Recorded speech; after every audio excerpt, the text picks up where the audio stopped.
Hello friends. तो कल जो हमने किया था वहाँ हमने सीरीज़ पे स्टॉप कर दिया था। मैंने बोला था इसके दो और पार्ट्स हैं, parallel combination and mix grouping. तो अभी हम स्टार्ट करेंगे first of all parallel grouping से। पैरेलल ग्रुपिंग में हम क्या करेंगे, जैसे हम रेजिस्टेंस को पैरेलल में लगाया करते थे, सिमिलरली हम दो सेल्स लेंगे और उन्हें हम पैरेलल में कंबाइन करेंगे। हमने यहाँ दो सेल्स लिए, उनको पैरेलल कॉम्बिनेशन में लगाया। सपोज ए से बी सी की तरफ जा रहे हैं हम, यहाँ दो पॉइंट्स है बीच में B1 एंड B2। दो सेल्स लगाइए जिसका EMF E1 and E2, internal resistance R1 R2। अब यहाँ से जो करंट था वो I फ्लो हो रहा था, बट यहाँ पर जाकर वो करंट डिवाइड हो जाएगा, क्योंकि पैरेलल कॉम्बिनेशन में करंट हमेशा जितनी भी पाथ्स होते हैं उस पर डिवाइड होता है। तो अकॉर्डिंगली सॉरी दिस वे, तो जो हमारा करंट है I which is equal to I1 plus I2। तो हमें यहाँ पर क्या निकालना है, जो हमारा EMF है और इंटरनल रेजिस्टेंस है वो किस तरह चेंज होगा। हम सपोज कर लेंगे कि यहाँ पर B1 एंड B2 पॉइंट पे पोटेंशियल है VB1 एंड VB2। ओके, अब यहाँ पर बीच में दो सेल्स लगी हैं। एज वी नो कि पैरेलल कॉम्बिनेशन में पोटेंशियल सेम होता है, तो इसके अक्रॉस भी V जाएगा, इसके अक्रॉस भी V। तो हम दो फर्स्ट और सेकंड सेल अलग अलग से V निकालेंगे। If we talk about first cell में जो पोटेंशियल डिफरेंस आएगा बिटवीन B1 एंड B2, उसको हम V से रिप्रेजेंट करेंगे, which is equal to VB1 minus VB2, higher potential minus lower potential. वो किसके इक्वल होता है, पता है, V is equal to E minus I R. First cell के लिए E कितना है E1, I कितना है I1, R कितना है R1। यहाँ से I1 की वैल्यू निकाल लेंगे सॉल्व करके, which is equal to E1 minus V by R1। First equation होगी। सिमिलरली सेकेंड सेल के लिए भी निकाल लेंगे V, वो भी सेम होगा VB1 माइनस VB2। तो यहाँ क्या आ जाएगा E2 माइनस I2 R2। यहाँ से I2 निकाल लेंगे which is equal to E2 minus V by R2। As we know हमारे पास टोटल करंट क्या होता है, I is equal to I1 plus I2। तो ऊपर से हमारी फर्स्ट और सेकंड इक्वेशन से I1 और I2 की वैल्यू पुट कर दी, और अब क्या करेंगे, इनको सेपरेट कर देंगे, R1 को इसके नीचे, R2 को इसके नीचे, और सेपरेट करके E1 वाला एक साइड लिख देंगे, R एक साइड लिख देंगे, V को कॉमन लेके। अब हमें करना क्या है, बेसिकली यहाँ से V की वैल्यू निकालनी है। V की वैल्यू निकालने के लिए हम क्या करेंगे, हम सबसे पहले I को इधर ले जाएंगे, V को इधर ले जाएंगे, ये हो गया। अब क्या करेंगे, कंप्लीट का एलसीएम ले लेंगे R1 R2। जैसे एलसीएम लेंगे कंप्लीट का, तो ये वाली जो R1 R2 है I के साथ मल्टीप्लाइड हो गए, और फिर हम इसे इधर ले आएंगे V को, V के साइड जो R1 प्लस R2 है उसे इसके नीचे ले आएंगे। तो हमारे पास इक्वेशन बन जाएगी this, and we know very well V is equal to E equivalent minus I R equivalent. अब ये जो दोनों इक्वेशंस हैं ये सेम है, तो इनकी लेफ्ट हैंड साइड सेम है, तो राइट हैंड साइड कंपेयर कर देंगे। E इक्विवेलेंट किसके इक्वल आ जाएगा, E1 R2 plus E2 R1 by R1 plus R2। And E equivalent किसके इक्वल, R इक्विवेलेंट किसके इक्वल आ जाएगा, R1 R2 bye R1 plus R2। अब अगर मैं इसमें से R1 R2 कॉमन उठा लूँ ऊपर और नीचे, न्यूमरेटर और डिनोमिनेटर में, तो मेरे पास ये इक्वेशन बन जाएगी E1 by R1 plus E2 by R2 divided by 1 by R1 plus 1 by R2। Similarly R equivalent की बन जाएगी, और ये इक्वेशन तो हमने पैरेलल के लिए पढ़ी ही है, रेजिस्टेंस में हमेशा होती है।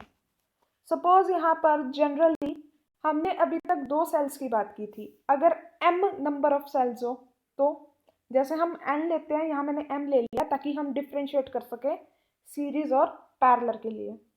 m के लिए क्या आ जाएगा, E equivalent E1 by R1 plus E2 by R2 up to EM by RM।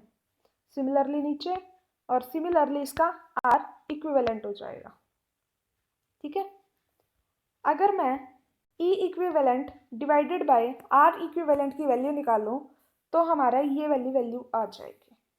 Okay, अब इसका भी एक स्पेशल केस करना है, जैसे हमने किसका किया था, सीरीज कॉम्बिनेशन का। इसका स्पेशल केस क्या कहता है कि सपोज करो हमारी सारी की सारी सेल्स का ईएमएफ और इंटरनल रेजिस्टेंस सेम हो गया। ईएमएफ है ई और इंटरनल रेजिस्टेंस है आर, तो इक्वेशन में पुट कर देंगे। क्या आ गया, एम ई बाई आर, और नीचे क्या आ गया, एम आर। हमने किस इक्वेशन में पुट किया, इस इक्वेशन में पुट किया। ठीक है, एम बाई आर से एम बाई आर कैंसल, तो ई रह जाएगा सेम। यानी कि पैरेलल कॉम्बिनेशन में कितनी मर्जी सेल्स लगा लो, जो उसका ईएमएफ है वो सिंगल सेल के इक्वल ही रहेगा। और रेजिस्टेंस क्या आ जाएगा, आर बाय एम। यहाँ से करंट की वैल्यू क्या आ जाएगी, करंट क्या होता है, total EMF by total resistance. Total EMF कितना है, ई, और टोटल रेजिस्टेंस कितना है, एक्सटर्नल रेजिस्टेंस आर लगा हुआ है, आर प्लस साथ में ये वाला रेजिस्टेंस भी लगा हुआ है, आर बाय एम। ये ऐड कर दिया, हमारे पास ये आ गया। इसके दो केसेस करेंगे। अगर हमारे पास आर बहुत ज़्यादा छोटा है आर बाई एम से, तो क्या होगा, आर नेग्लेक्ट हो जाएगा, इक्वेशन ये बच जाएगी। यानी कि करंट इसमें एम टाइम्स हो जाएगा एक सिंगल सेल के करंट से, क्योंकि देखो एक सिंगल सेल कितना करंट देती है, E by R, but M cells देंगी एम ई बाई आर। ठीक है, अगर हमारा R small R internal resistance बहुत छोटा हो एक्सटर्नल से, तो क्या आ जाएगी equation, M E by M R, यानी E by R. That means R small R यहाँ पे नेग्लेक्ट हो जाएगा। ये था पैरेलल कॉम्बिनेशन के लिए।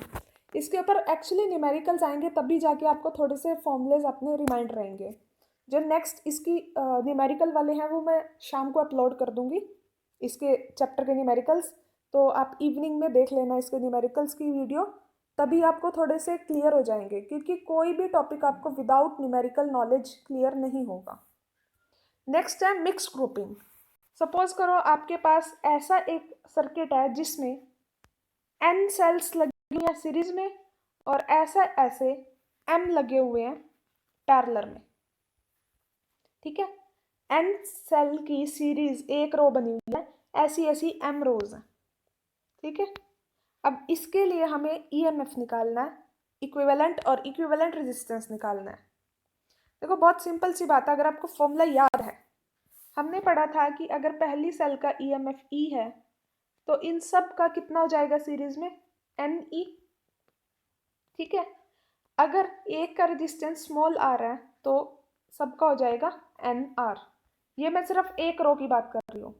अगर मैं सारी रोज की बात करूँ, तो ईएमएफ जितना एक का है उतना ही सबका होएगा, ये अभी बताया मैंने।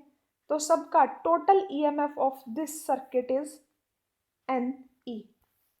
लेकिन रेजिस्टेंस का क्या होगा, इसका रेजिस्टेंस कितना है, एन आर। ऐसे ऐसे एम लगे हुए हैं, तो क्या आ जाएगा, N R divided by M. यानी टोटल ईएमएफ कितना हो जाएगा, एन ई, टोटल रेजिस्टेंस हो जाएगा एन आर बाई एम। चाहे तो आप देख सकते हैं, मैंने लिखा हुआ है ये सारा। टोटल रेजिस्टेंस कितना हो जाएगा, ऐसे निकालेंगे, टोटल ईएमएफ इतनी हो जाएगी। और उसके बाद अगर हम टोटल इफेक्टिव रेजिस्टेंस निकालें, जो हमारा बाहर भी एक एक्सटर्नल लगा हुआ है, तो उसमें इस इंटरनल को ऐड कर देंगे। हमारा करंट कितना आएगा, करंट होता है total EMF by total resistance. Total EMF कितनी है, N E, total resistance this. इसको सॉल्व करेंगे तो आ जाएगा M N E by M R plus N R. अगर यहाँ पर आपको सॉल्व करने में कोई दिक्कत है तो पूछ लीजिएगा, आप कमेंट्स कर लीजिएगा। Feel free to use comment section, and आप मुझसे कोई भी क्वेरीज पूछे, मैं आपको ज़रूर बता दूंगी। ठीक है, क्योंकि समटाइम्स अलग अलग स्टूडेंट्स होते हैं, सबकी अलग अलग क्वेरीज होती हैं, बट टीचर का पढ़ाने का तरीका एक होता है ना, इस वजह से हर एक स्टूडेंट को एक ही टीचर का समझ नहीं आता कई बार। तो आप यूज़ कर लो आराम से।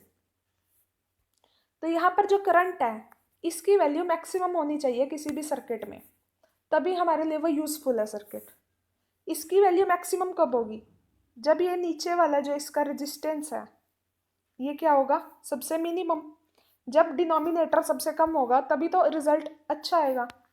For current to be maximum this must be minimum. Okay, अब देखो हम किसी चीज को कैसे लिख सकते हैं, मैं इसका अंडर रूट और स्क्वायर बना के लिख सकती हूँ, ये मिनिमम होना चाहिए। अगर मैं इसमें ये चीज़ ऐड करूँ और ये सब्ट्रैक्ट करूँ तो फ़र्क नहीं पड़ेगा। ये होता क्या एक्चुअली, जब भी मुझे किसी चीज़ को स्क्वेयर्स की फॉर्म में, आइडेंटिटी की फॉर्म में चेंज करना, तो क्या करती हूँ, सपोज मेरे पास ए स्क्वायर प्लस बी स्क्वायर है, मुझे इसे आइडेंटिटी की फॉर्म में चेंज करना है, तो मैं क्या करूँगी, -2ab प्लस 2ab। ये आइडेंटिटी की फॉर्म में चेंज हो गया ना, इसमें से जो भी आइडेंटिटी चाहिए मैं उठा सकती हूँ। तो अब हम क्या करेंगे, इसे भी, ये मेरा ए है, ये बी, 2ab और 2ab, इनको प्लस भी करा और माइनस भी कर दिया, ये मिनिमम होना चाहिए। अब इसको आइडेंटिटी बंद कर दो, under root M R minus under root N R का स्क्वायर प्लस दिस, ये मिनिमम होना चाहिए। मिनिमम का मतलब ये, अब देखो ये जो है ये तो प्लस ही हो रहा है, इसके मिनिमम होने से कुछ नहीं होगा, हमें ये मिनिमम चाहिए। अगर ये मिनिमम हो गया तो अपने आप ही मिनिमम हो गया। और किसी की सब्ट्रैक्शन मिनिमम कितनी होती है, 0, तो ये 0 के इक्वल होना चाहिए। इक्वेट कर दिया, अंडर रूट से under root cancel, M R is equal to N R, यानी कैपिटल आर जो है हमारा वो इंटरनल रेजिस्टेंस के इक्वल होगा।